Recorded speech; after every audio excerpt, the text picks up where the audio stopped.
Let's talk about the war against ISIS and other topics with South Carolina Senator Lindsey Graham, a member of the Senate Armed Forces, Appropriations, Budget, and Judiciary Committee. Senator, thanks for being here. Thank you for having me. First, let me talk about this Qatar diplomatic row with the other Gulf nations. Right. The president seemed to indicate that leaders there on his trip to Riyadh pointed to Qatar as funding terrorism extremism.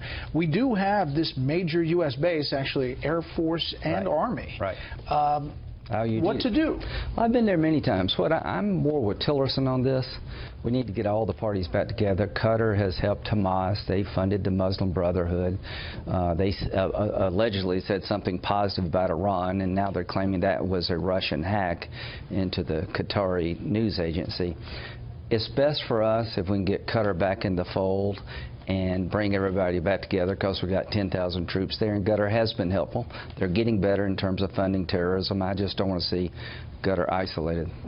And what about this fight against Raqqa? I mean, is this the end game for ISIS? Well, it's the beginning of the end, but I have a real concern about the makeup of the force. The Kurdish element of the Syrian Defense Forces is the largest military component. In the eyes of Turkey, they're terrorists. I have my suspicions as to whether or not they can hold the Arab town once you take it away from ISIL. I think we've got too many Kurds and not enough Arabs, and I'm worried about the day after in terms of holding this place. So I hope we'll get more Arabs in the fight. But I appreciate President Obama unleashing the military, giving more capability to our commanders. But this President Trump. Excuse me, I'm sorry. President Trump. Yes, I'm glad the other guy's gone. President Trump. He's actually given the military the chance to do some things in Mosul and Raqqa we haven't been able to do before. But there is a cautionary tale here. The force that's going to go in and take Raqqa is mostly Kurds. They're not going to be able to hold that area. We need to come up with more Arabs. We have U.S. forces on the ground. Do they need more? Yes. We need, I think, as many in Raqqa as we have in Mosul. We have about 6,000 inside of Iraq. That's expedited the demise of ISIL inside of Mosul. These soldiers need to stay behind. Don't do what Obama did, President Trump. Don't pull all of our soldiers out, because it'll fall back apart. I think if we had more American forces on the ground, you'd get more Arabs in the fight and rely less on the Kurds.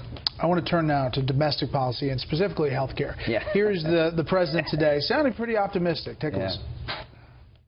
If Congress doesn't act to save Americans from this Democrat-inflicted catastrophe, next year is only going to get worse. It's going to get a lot worse.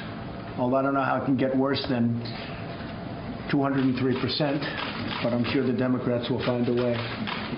Almost every major insurer has already pulled out for 2018. The House took an important first step to rescue Americans from this calamity. The Senate, I'm sure, will follow suit and get a bill across the finish line this summer that will be great health care for Americans, and I'm looking forward to seeing it.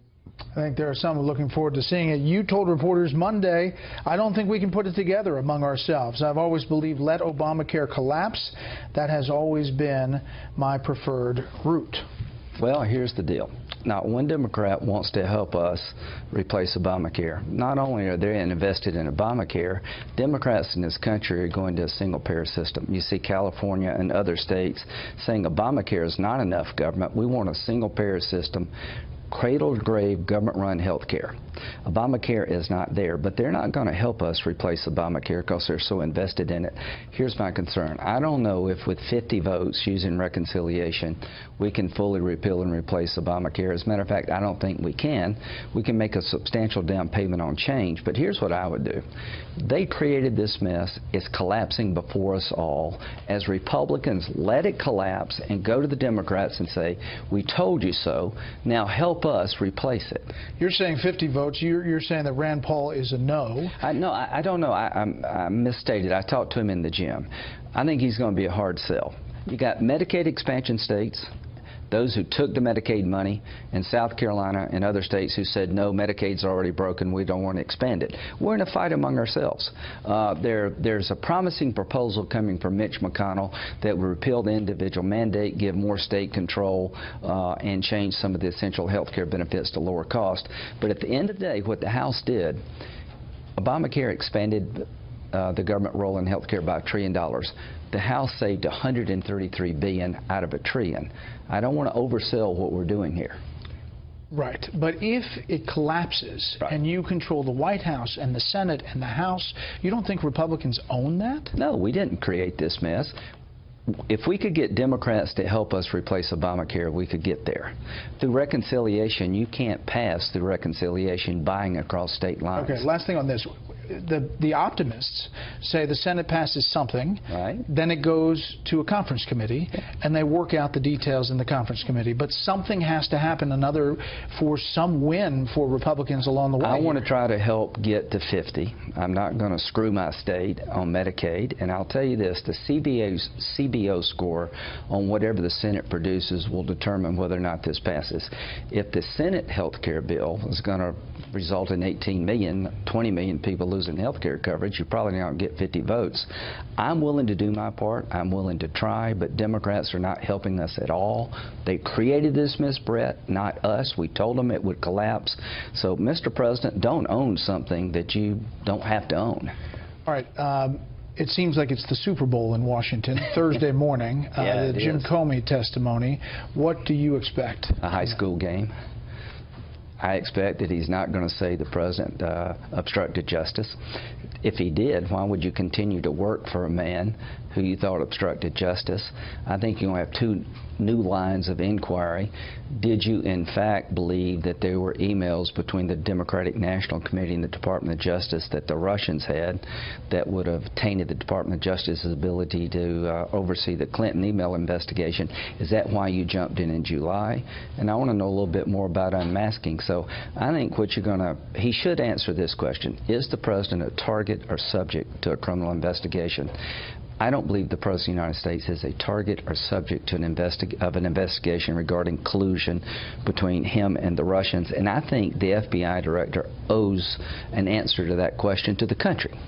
Today, the press secretary didn't answer the question, said he had not had the discussion with the president on whether he has full support for the Attorney General.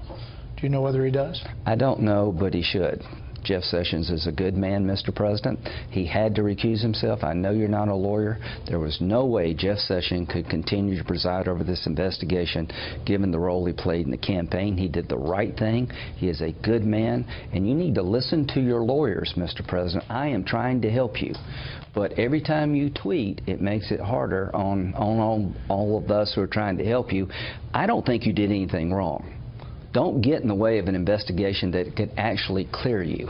To that point, he tweeted today, the fake MSM, mainstream media, is working so hard to try to get me not to use social media. They hate that I can get the honest and unfiltered message out. Sorry, folks, but if I would have relied on the fake news of CNN, NBC, ABC, CBS, Washington Post, and New York Times, I would have had zero chance of winning the White House. The election's over. You won. I'm not going to tell you you beat me like a drum. I'm humbled. I want to help you, but I'll tell you this.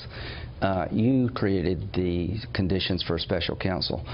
I have seen no evidence of collusion between President Trump and the Russians, and I've looked really close.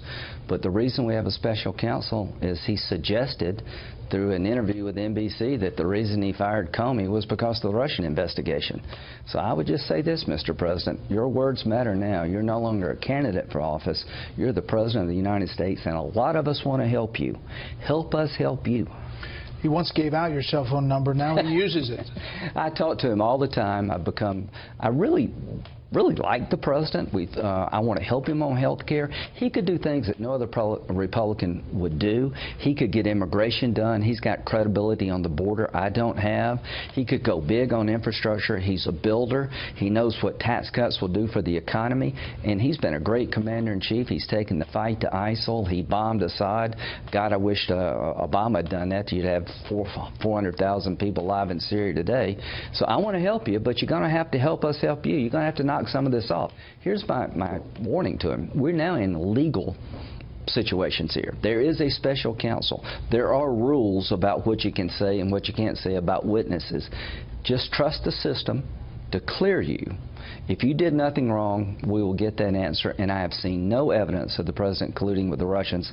Let this thing go forward, and we'll get the right answer over time. Senator Graham, we appreciate your time. Thank you. I hope he's watching.